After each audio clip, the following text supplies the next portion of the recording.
Entrevista de actualidad, Panamá Hoy. Bien, y de vuelta con más a esta hora, como había avanzado antes de la pausa, me da mucho gusto saludar al catedrático, al profesor Miguel Antonio Bernal, constitucionalista, además, con quien siempre es interesante no solamente hablar del acontecer nacional, sino buscar también los puntos de vista desde el marco legal, desde la Constitución, de algunos temas. Profesor, buenos días. Muy buenos días, don Ricardo. Gusto en saludarlo a usted y a sus colaboradores y audiencia. A ver, al margen de que este anuncio hecho por el presidente de la República ayer lleva toda una carga mediática y por eso el día de hoy estamos abordando este tema, hay consideraciones que hacer, sin el ánimo obviamente de traer a escenario quizá que no sea oportuno, ni mucho menos crear alarmismo, pero qué cosas son importantes tomar en cuenta cuando la salud de un mandatario se ve en las condiciones, por ejemplo, en las que hemos conocido, porque han salido especialistas a detallar de qué se trata lo anunciado ayer por el presidente.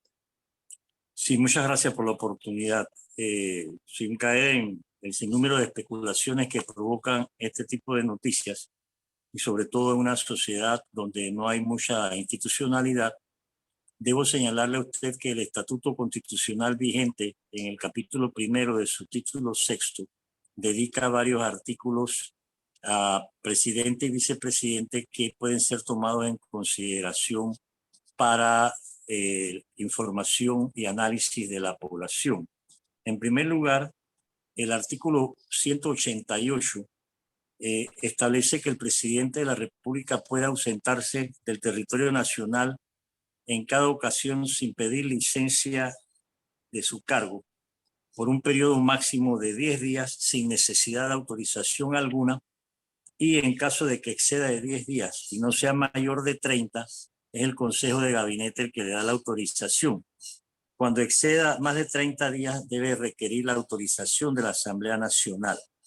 Debo señalar que el señor presidente de la República no ha informado por cuánto tiempo piensa ausentarse. En todo caso, el artículo 183 del Estatuto Constitucional vigente establece que, el 185 establece que entre las atribuciones del vicepresidente está reemplazar al presidente de la República en caso de falta temporal o absoluta. La falta temporal pueden ser los 10 días, pueden ser los 30 días, pueden ser los 90 días, pero él está obligado a reemplazar al presidente en caso de falta temporal, porque la Constitución no establece que si es una licencia de 10 días no se puede producir la transferencia de responsabilidad. Es en el 189 cuando entran las especulaciones, pero ahí se trata de falta absoluta, que no es el caso en la actualidad, y esperemos que no lo sea. El 189 es claro en que dice que por falta absoluta del presidente, el vicepresidente asumirá el cargo por el resto del periodo. Como nos encontramos a 2 años de las elecciones, el vicepresidente de la República, salvo renuncia al cargo, está obligado a reemplazar al presidente en caso de falta absoluta por el resto del periodo. Por la actualidad, el presidente ha anunciado que va a hacerse un examen médico y en nuestros días podemos nosotros considerar que él estará de regreso antes de los 10 días, pues hoy en día esos exámenes médicos creo que más tiempo le toma ir a donde va que el mismo examen.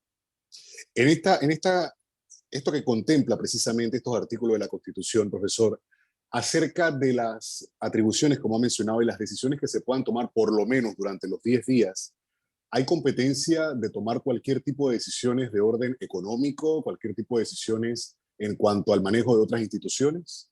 Es que constitucionalmente hablando, del momento en que el vicepresidente reemplaza por falta temporal o absoluta, todas las atribuciones son trasladadas al presidente de la República. Y eso no es ninguna novedad constitucional, así estaba establecido en la Constitución del 46, y aun cuando en esta Constitución no lo señala taxativamente, pero el marco de las atribuciones no se le puede decir al vicepresidente que asuma, si no va a ser la persona que tiene la responsabilidad o el peso que le corresponde al presidente de la República. Ahora, profesor, saliéndonos de este tema, porque, como decía al principio, es un tema del cual no se puede profundizar más que lo que está contemplado, como ha manifestado usted en la Constitución. Hablemos un poco acerca de esta condición de estado de emergencia en la que se mantiene el país. Para muchos, esto debió ya haber sido eliminado. El país ha ido recuperando las actividades y demás. ¿Cuál es su punto de vista al respecto? Sí, don Ricardo, fíjese, me parece absurda desde el día uno. Primero porque no se cumplió con el procedimiento constitucional que está establecido en un artículo que, por cierto, es muy discutible, que es el artículo 55, que es el que habla de estado de urgencia. Y ellos se fueron a establecerlo sobre la base de un artículo de la Ley de Contrataciones Públicas que no tiene nada que ver con lo que se ha hecho bajo el paraguas de este mal llamado estado de emergencia. Mantenerlo en la actualidad, en mi opinión, solo sirve para facilitar una serie de procedimientos que no necesariamente respetan el debido proceso para determinadas acciones del Ejecutivo. Es decir, por ejemplo, préstamos, utilización de los dineros del Estado, de los fondos que existen. Entonces yo creo que el mantenimiento no es por razones de orden de salud, porque si fuera por orden de salud, yo creo que deberían ocuparse un poquito mejor de la basura que ha inundado a la ciudad de Panamá. Así que yo creo que eso es algo que ellos debieron eliminar hace buen tiempo atrás y sirve de excusa o de pretexto para otras actividades que no necesariamente se ajustan al respeto de las garantías fundamentales de todos los ciudadanos. Antes de finalizar, profesor, y aprovechando su presencia esta mañana, esta decisión que ha tomado Colombia y que para muchos es una corriente que a lo largo de varios países latinoamericanos ha tomado fuerza y es esta tendencia hacia la izquierda o el socialismo. ¿Cómo lo ve usted? ¿Cómo lo consideran algunos el fracaso de la derecha, de la democracia o una nueva corriente ideológica? Fíjese, don Ricardo, que me parece que ha habido, bueno, un grado de exageración, pero sobre todo muchas tendencias a irrespetar las decisiones que toman las poblaciones electorales de las determinadas sociedades, llámese Honduras, llámese México, llámese Bolivia, Chile, etcétera. Y en el caso concreto del hermano país de Colombia, con el cual nosotros deberíamos tener más cooperación y más lazos estrechos por mil razones, yo no creo que deba haber tanta motivación al miedo, a la aprehensión. Un exguerrillero fue presidente de Uruguay y ahí está Uruguay e hizo un gobierno. Lo importante aquí es tomar en cuenta que hay un agotamiento, un cansancio, una crispación de parte de las poblaciones que están cansadas del engaño de los partidos tradicionales, del engaño de los gobiernos y entonces buscan alternativas. En este caso, entre las dos alternativas que le ofrecieron a los colombianos, ellos han optado, diría yo, por una alternativa que les ha prometido toda una serie de mejoras sociales que son urgentes en un país que durante más de 50 años ha tenido una guerra civil larvada, donde hay un resentimiento social incalculable, donde se han producido todo tipo de situaciones, pero lo importante aquí es que el pueblo colombiano mantiene la esperanza de mejores días. Y yo estoy seguro que si el señor Petro no cumple, pues el pueblo colombiano se encargará de volver a poner las cosas en su lugar, porque la decisión tiene que estar es en el poder ciudadano, no en el poder de los partidos, en el poder de un individuo, de un cacique, de un caudillo. Lo importante aquí también es tomar en consideración, don Ricardo, que Colombia tiene más mecanismos de control ciudadano frente a cualquier intento de exceso o abuso de autoridad que se pueda producir.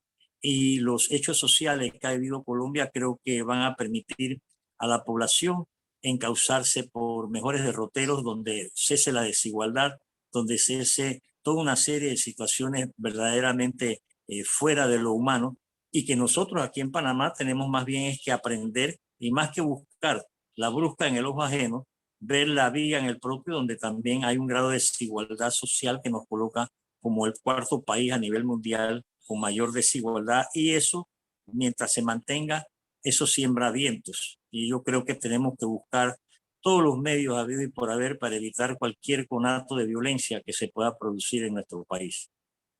Agradezco al profesor Miguel Antonio Bernal la oportunidad de esta conversación esta mañana, profesor. Muy buen día. Igualmente para usted y su equipo y éxito en sus labores cotidianas.